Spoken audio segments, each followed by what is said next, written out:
Have you ever wondered why a man who seemed to have everything, a loving family, a successful career, decades of marriage, would suddenly walk away from it all? What would make someone abandon 30 years of their life without a single explanation? Is it really just a midlife crisis? Another woman? Or is something far deeper happening that no one wants to talk about? Today, we're diving into a phenomenon that's silently spreading across the world, where men over 50 are disappearing from marriages they spent decades building. And the reasons why will shock you.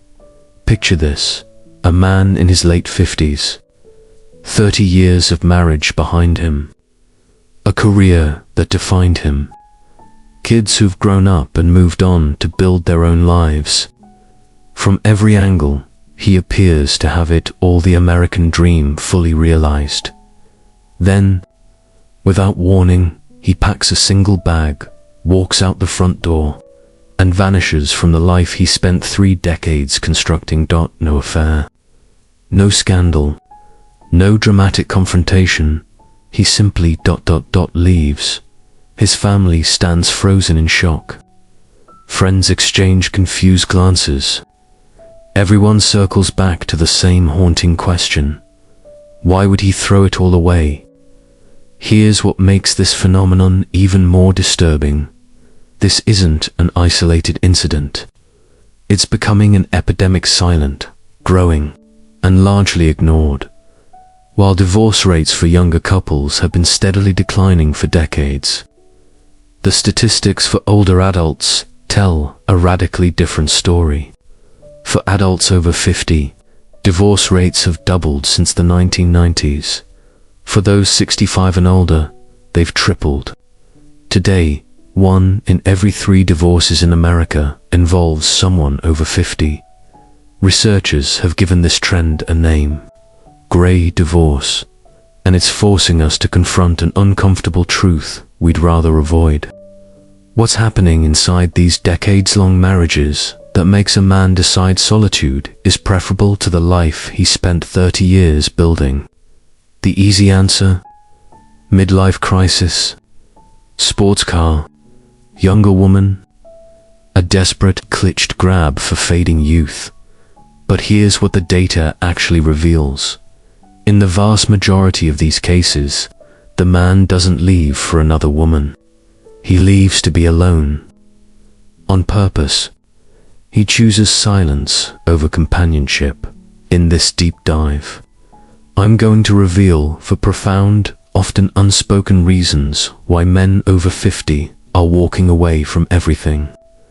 This isn't about assigning blame or taking sides. It's about understanding the emotional calculation that leads a man to believe the only way to save himself is to abandon everything he once held sacred. Section 1. The loss of self. Me tell you about Mark. For 35 years, Mark was a top-tier sales executive. His entire existence revolved around his work, his friends, colleagues, and clients. His sense of achievement, landing the big account, his identity at home, the guy who paid the mortgage and funded the college accounts. That was his function, his purpose, his worth. Then, in the span of a single year, everything shifted. His youngest child left for college. He accepted an early retirement package. And just like that, his world didn't slow down, it stopped. He described it to me as a deafening silence. I woke up on a Tuesday morning with nowhere to be, he said, his voice hollow. My wife had her book club, her volunteer commitments, her circle of friends. She had a life. I looked at my phone, no urgent emails, no calls. I walked around our house and felt completely useless. I realized I didn't have any real hobbies. My friends were work friends. I didn't even know what I liked to do anymore. My whole identity was Mark the sales guy and Mark the dad. Both of them got laid off on the same day. The man in the mirror was a ghost. This is what psychologists call identity dissolution. That devastating moment when a man realizes he's spent decades playing roles. Husband, father, provider, and one day looks in the mirror and doesn't recognize the person staring back. For generations, society handed men a simple equation. Your job equals your identity. A man's value, his purpose, his entire sense of self was fundamentally tied to his ability to provide. He was the engineer, the manager, the business owner. That was the foundation upon which everything else was built. He worked insane hours, climbed the corporate ladder, shouldered crushing financial stress. Why? Because that was his function in the family ecosystem. His marriage, his family, his entire life was constructed on top of him being the provider. He outsourced his identity to his career. Then, without warning, two massive life changes collide at the exact same moment. The kids leave. Retirement arrives. The empty nest is a far bigger psychological event than we're willing to admit. When the children move out, the house doesn't just get quieter, becomes a museum of a life that no longer exists. The daily chaos of school runs, sports practices, family dinners, it all vanishes overnight. The role of dad, a central pillar of his identity for 20+ years, fundamentally changes. It doesn't disappear entirely, but its daily job description evaporates. That silence forces a man to face himself. And what he often finds is absolutely terrifying. The house isn't just empty of people. It feels empty of purpose. This usually coincides with retirement. And retirement isn't simply the end of a 9-to-5 schedule. It's the end of an identity. When he doesn't have an office to go to, a team to lead, problems to solve, fires to put out, the question echoes endlessly in his mind. Who am I now? Carl Jung called this process individuation, the journey of becoming who you truly are. Separate from the roles society assigns you. For these men, it's happening 30 years too late. The marriage, the house, the carefully constructed life. It all starts to feel like a monument to a person they aren't anymore. The love for his wife might still exist somewhere beneath the surface, but she's inextricably connected to that old identity. Looking at her becomes a constant reminder of the role he used to play, a role that now feels hollow, empty, like a costume he can't take off. The decision to walk away becomes a desperate act of self-preservation, a frantic search to answer one burning question before time runs out. Who am I if I'm not a provider? He isn't running from his wife. He's running from the empty suit of the man he became, desperately hoping to find what's left of himself underneath. But there's something even more devastating than losing yourself, and it's happening in the quietest moments of these marriages. Section 2. The exhaustion of peace. Second reason men walk away is a massive shift in priorities that catches everyone off guard. After decades of navigating the complex, often turbulent waters of a long-term marriage, many men reach a breaking point where they crave peace far more than they crave passion. They're simply not willing to keep paying the emotional price of maintaining that relationship. Think about what a 30 or 40-year marriage actually is. It's a massive, accumulated collection of compromises, negotiations, and tiny unspoken resentments that pile up like sediment at the bottom of a river. It's rarely one explosive fight that ends things. It's the slow, grinding erosion from thousands of small conflicts. The argument about money from 10 years ago that never truly got resolved. The constant disagreement over how to deal with the The daily annoyances, how he loads the dishwasher, how she leaves lights on that transform from quirks into symbols of disrespect over time. This is where a toxic pattern takes deep root. Psychologists call it the demand-withdraw cycle. One partner, often the wife, becomes the demander. She wants to talk about problems, express feelings, work on the relationship, address issues head-on. In response, the other partner, often the husband, becomes the withdrawer. He shuts down, avoids the conversation, retreats into silence. Why? Because he's learned over the years that talking leads to conflict. Conflict leads to stress.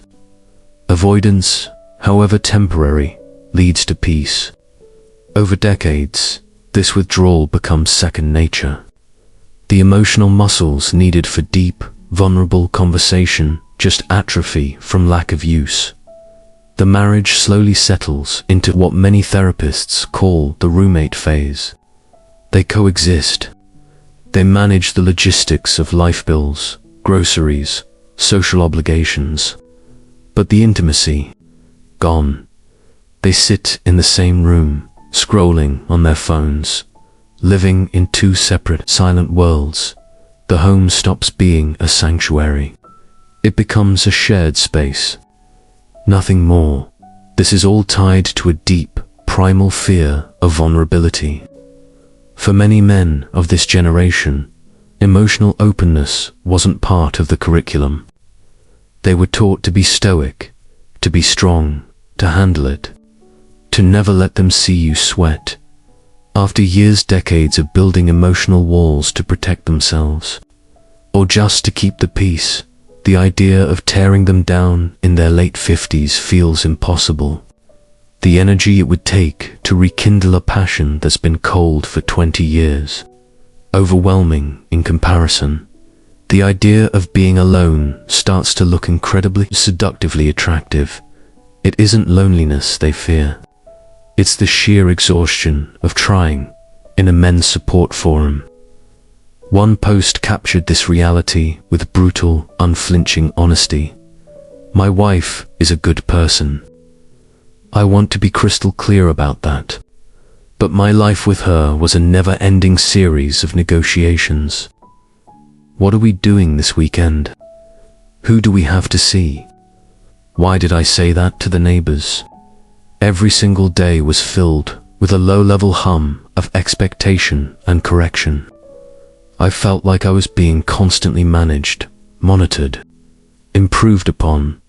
When I started thinking about the next 20 years, the thought of waking up in a house where the only person I had to answer to was myself, it felt like breathing for the first time in decades.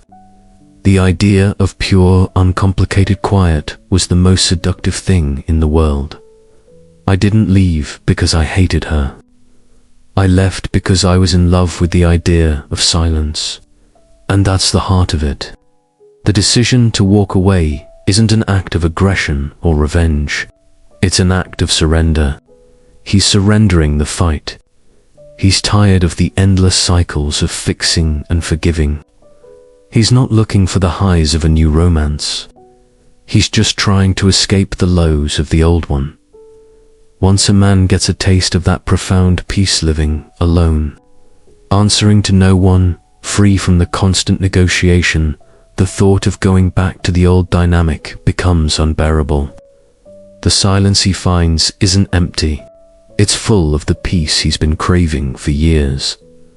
But here's where the psychology gets even more complex. Because for many of these men, there's a third realization that changes everything. Section 3. The contract is complete. The third reason is about the original structure of many traditional marriages. It's about the end of a contract that was never spoken out loud but was understood by both parties for decades. For a lot of men over 50, their primary job in the marriage, the role of provider, is finished. And when that job ends, they look at the relationship and ask a devastating question. Why does this still exist?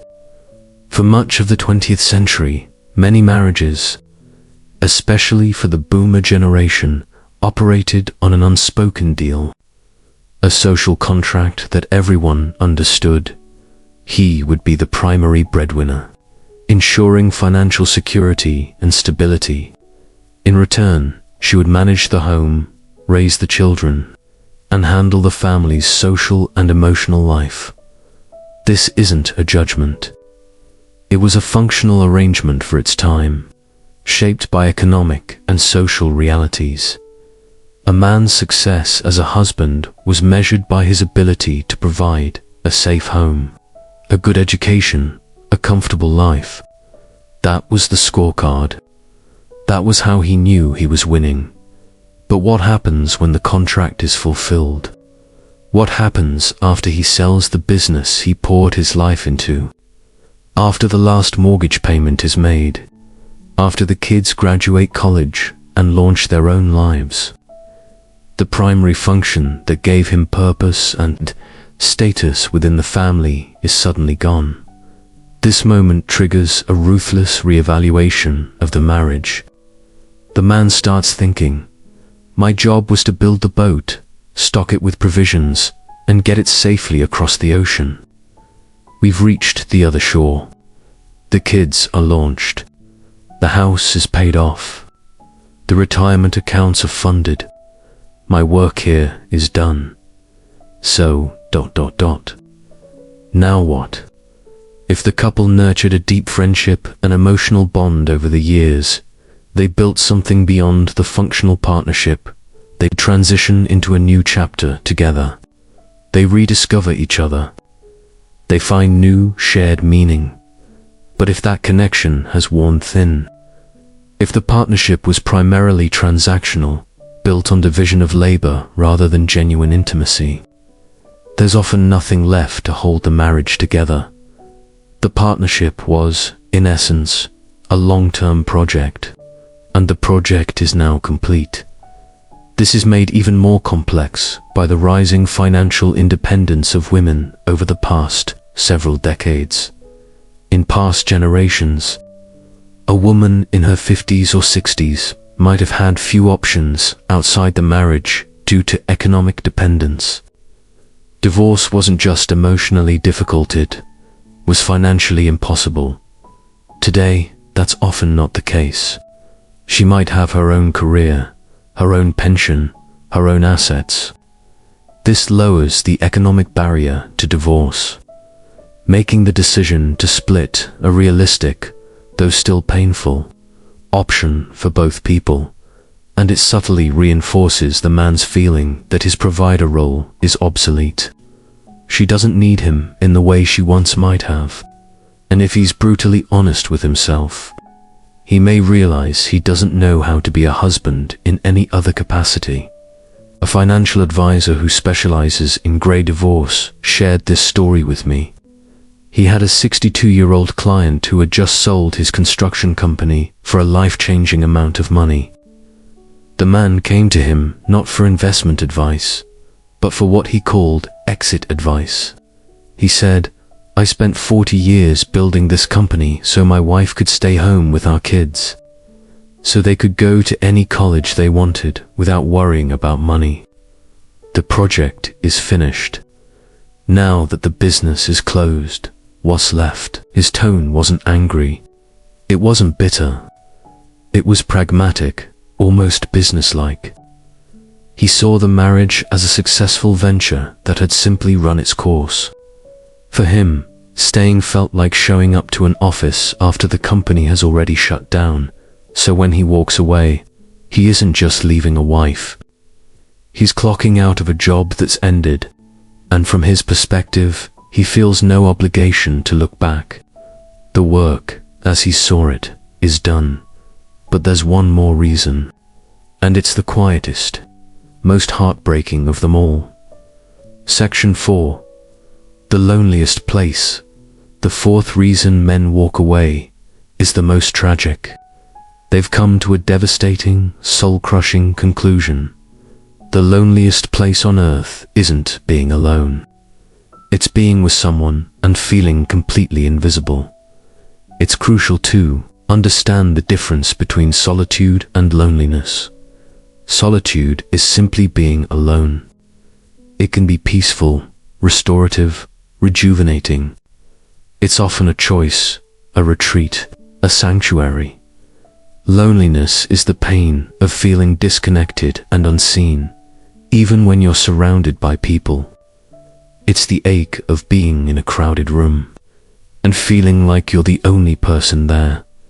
And the hard truth is, some of the loneliest people in the world are in long-term marriages for years.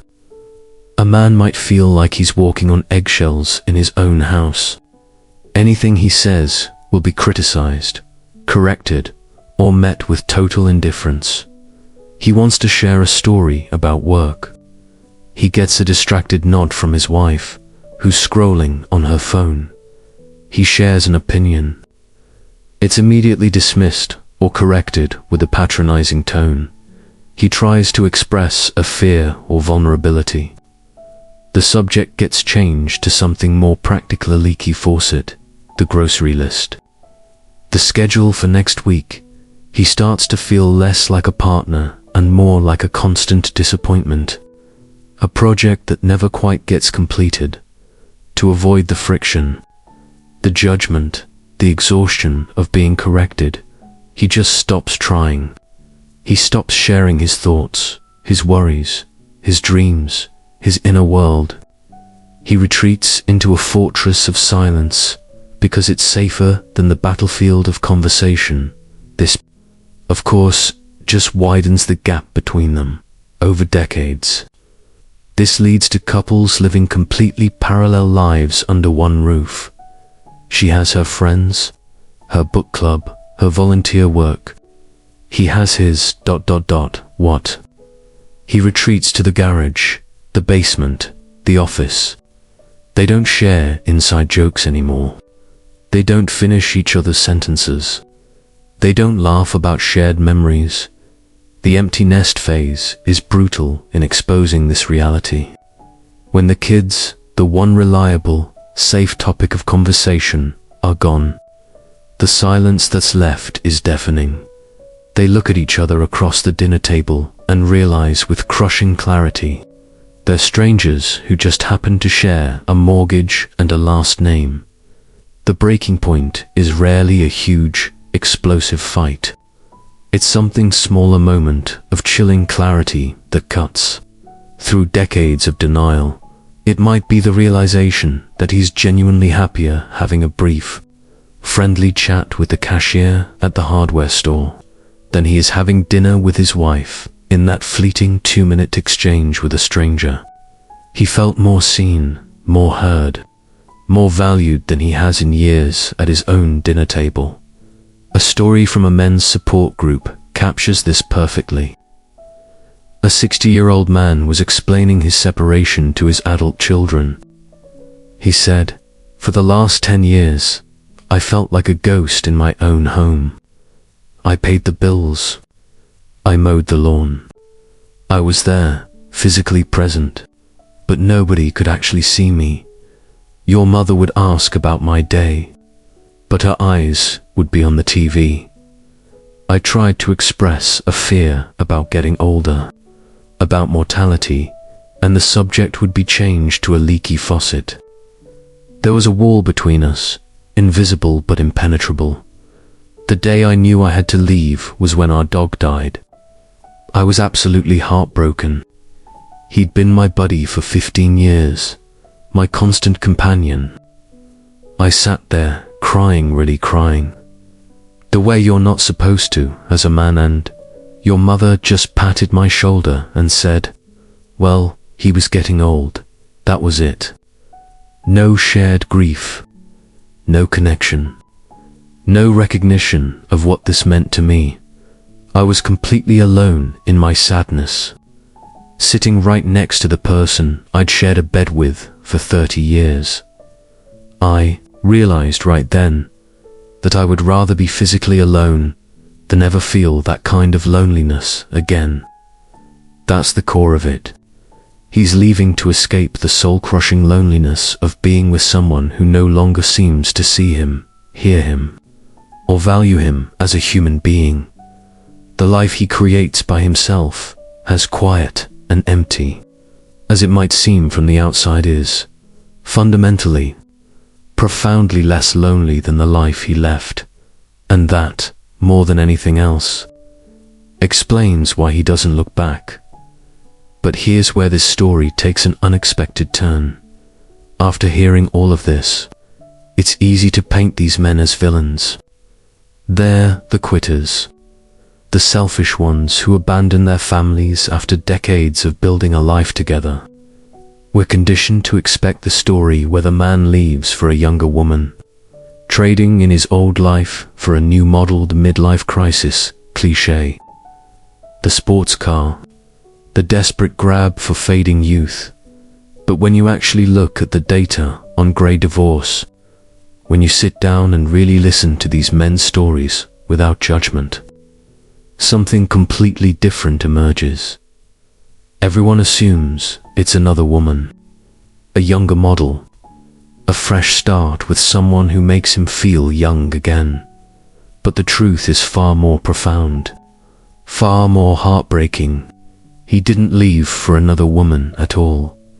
He left to find another man. He left for the man he used to be, before his identity got completely swallowed by his roles. Or even more poignantly, he left to finally meet the man he never got the chance to become.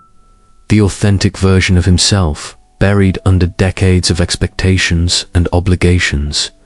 This act of walking away, which looks so destructive and selfish from the outside, is often a desperate, last-ditch search for an authentic life. It's a rebellion against the slow death of the self. These men look at the calendar. They feel the new aches in their joints, the way they wake up sore now, the way their energy isn't what it used to be, and they have a terrifying thought that haunts them. Time is running out.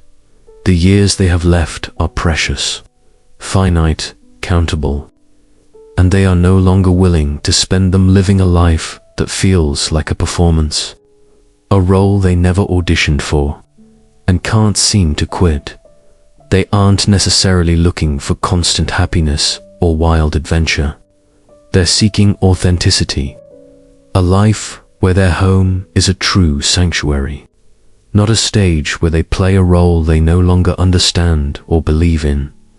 It's about being able to sit in a room in total silence and feel at peace with the only person they have to answer to themselves. The philosopher Viktor Frankl wrote that man's primary drive isn't pleasure, it's the search for meaning. For these men, the meaning they built their lives around has evaporated. The provider role is done. The father role has transformed into something unrecognizable. The marriage has become a shell, a hollow structure without the life it once contained. Walking away becomes their final attempt to create meaning on their own terms. It's a final, desperate attempt to make their inner world match their outer reality before the curtain falls for good.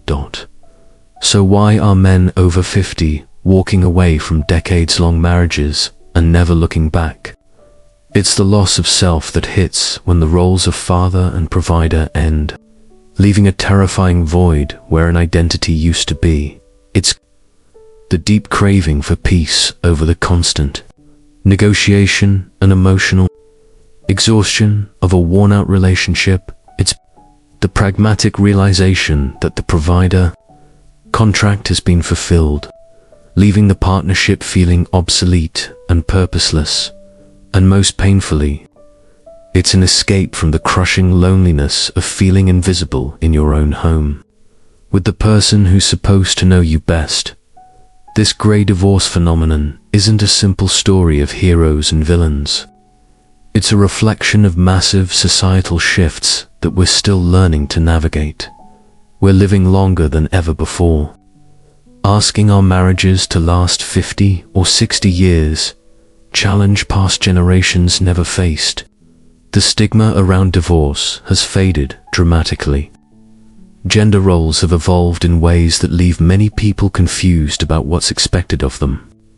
What works for a relationship in your 20s doesn't always work in your 60s. For the men who walk away, this decision is rarely easy or taken lightly. It's terrifying, uncertain, lonely. But for them, it feels necessary, a matter of survival. Not choice.